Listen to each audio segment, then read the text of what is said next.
Welcome to Cheetah Secrets. Today's story begins with a night I never forgot. I came home early because the foreman had canceled our final shift. The house was unusually quiet, except for the faint echo of Cynthia's laughter drifting from upstairs. It used to be the highlight of my day. But then her voice cut through the calm, sharp, careless, and loud enough to freeze me in place.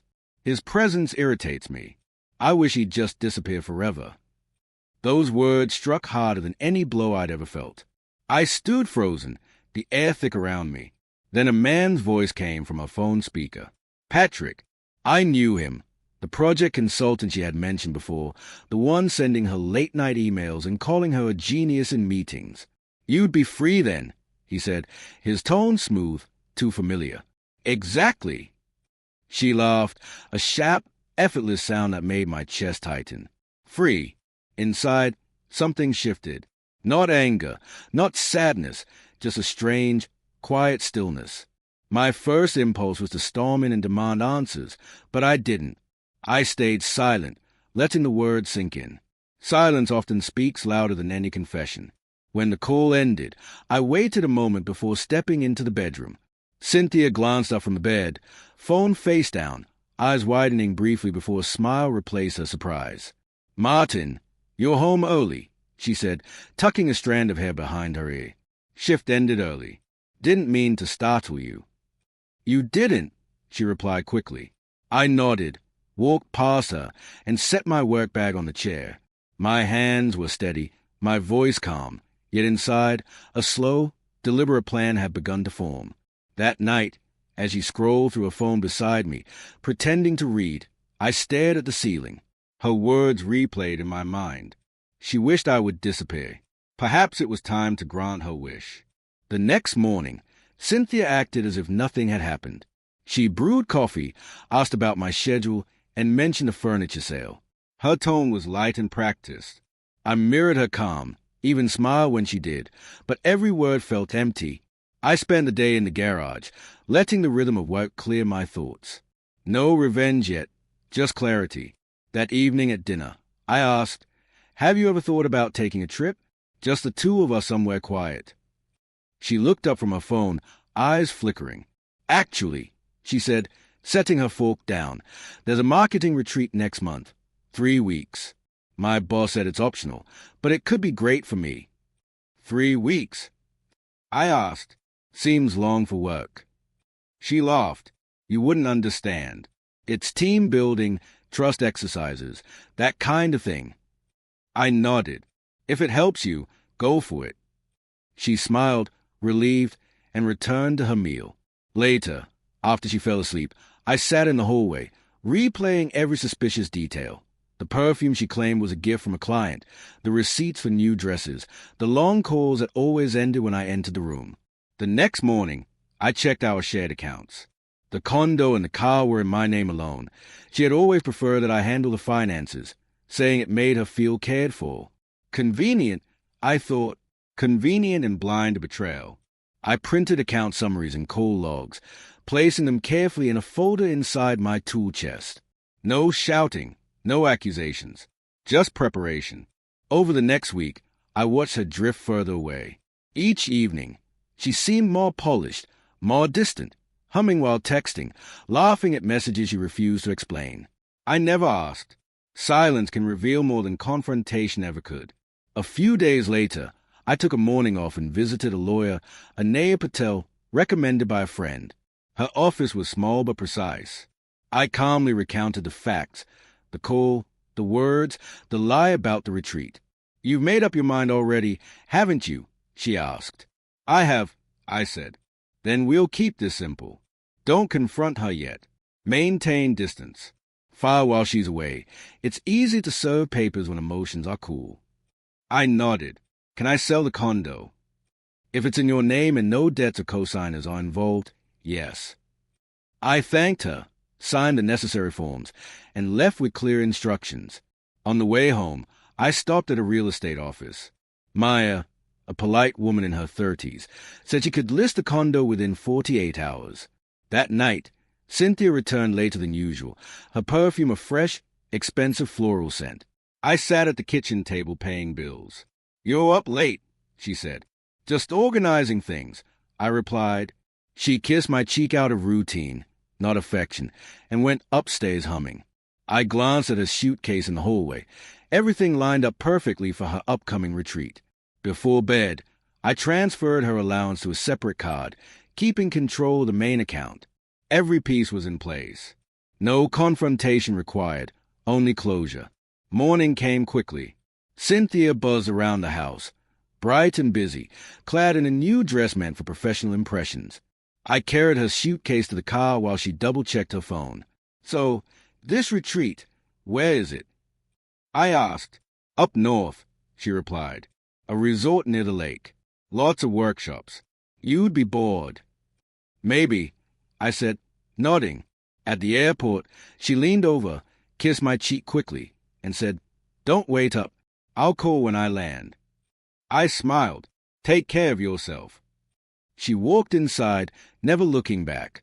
I drove a few blocks away, parked, and then started the engine again, not heading home, but north toward Lakeside Haven Resort, 2 hours away. Days earlier, she had left a brochure on the counter, claiming it was for a client event. She even circled the resort's name. There she was by the lobby fountain, laughing with Patrick, rolling her suitcase beside him.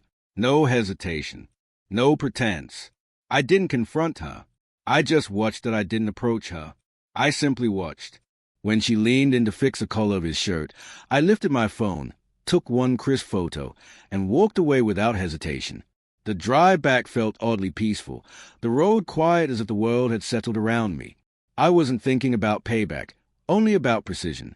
By that evening, I had already phoned Maya, the realtor. Put the condo on the market, I told her. When should the listing go live? She asked. Tomorrow morning. My next call was to the car broker I had spoken with earlier.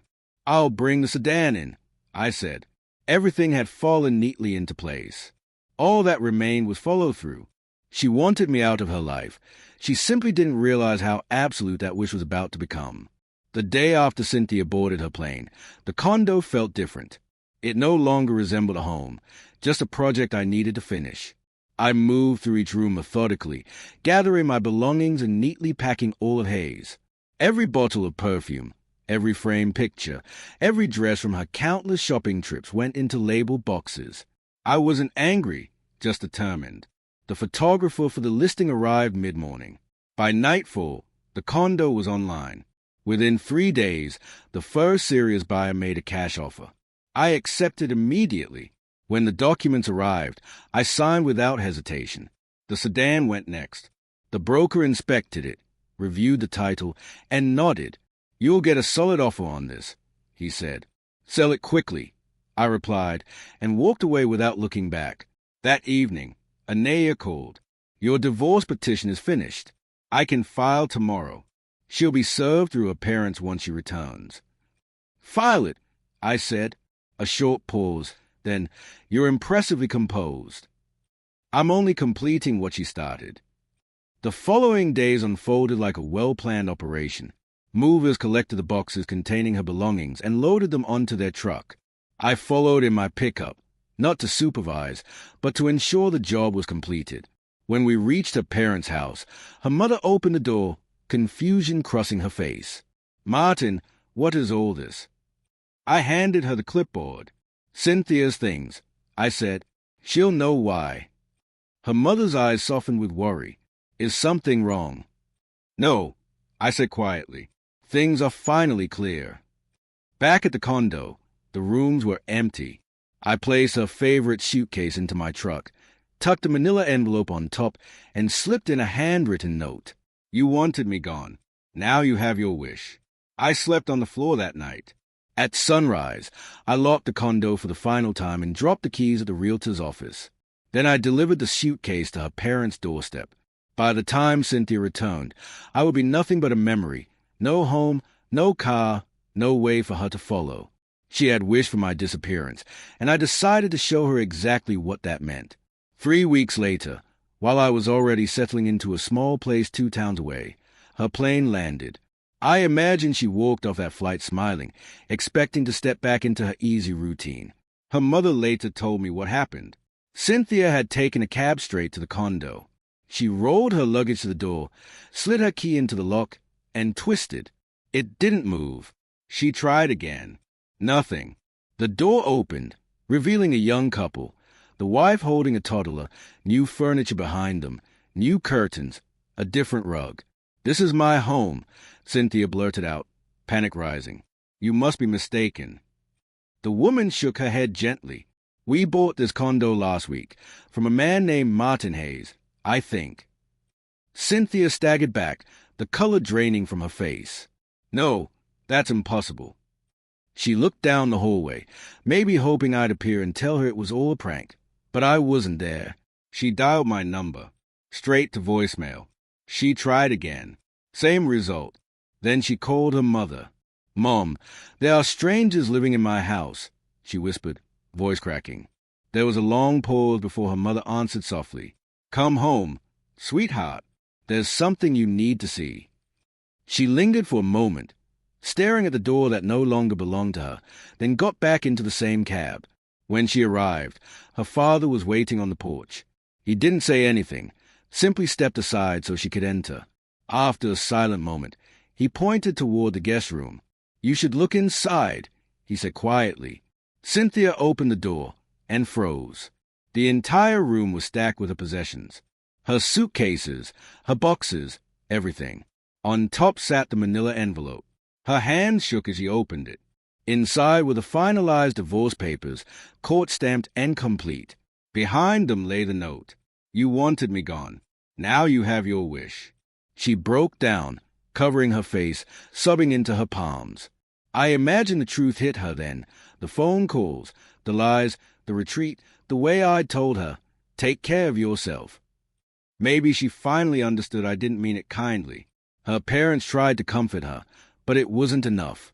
The condo was sold, the car transferred, the account separated. Everything finalized, clean, quiet, and firm. I hadn't taken anything that wasn't mine. I had simply removed myself from her story. That night, she tried calling me again. The line didn't connect.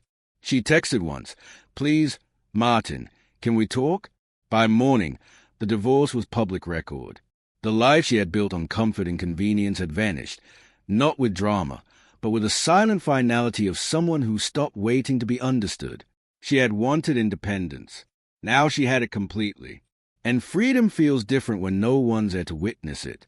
My new place wasn't luxurious, an old unit above a garage, but it was enough. Room for a workbench, a small bed, and peace. The rent was cheap, and the landlord was decent. I spent the first week repairing old tables for a local shop, taking quiet jobs that kept my hands busy and my thoughts still. One afternoon, a woman named Naomi visited. She ran a small gallery and had heard about the craftsmen who fix furniture without leaving a mark. She watched me work, her expression thoughtful. "You build like someone who had to start from zero," she said. "Something like that," I replied. She smiled. "Keep at it. People notice real workmanship." When she left, I stood at the window for a long moment. The silence didn't feel lonely. It felt owned. For the first time in years, I didn't need to justify myself to anyone. A week later, I checked my phone one last time. No messages, no missed calls. I erased Cynthia's number and deleted every photo except one, the image I'd taken in the hotel lobby. Not out of spite, but as a reminder of how effortlessly people can hide behind laughter. Her parents eventually sent a brief email saying she had accepted the divorce and collected her belongings. That was all. A few weeks after that, I heard from an old co-worker that she'd tried continuing things with Patrick. It fizzled almost immediately. Once the convenience disappeared, so did his interest. The affair ended quietly. No drama, no grand breakup. Just emptiness. She found a small apartment, started a new job, began trying to rebuild. Maybe she'll succeed. Maybe she won't. That's no longer my concern. She once wished I'd disappear. So I did. Completely. And in that absence, I discovered something she never understood. Peace doesn't come from being loved. It comes from finally leaving when you realize you were never truly seen.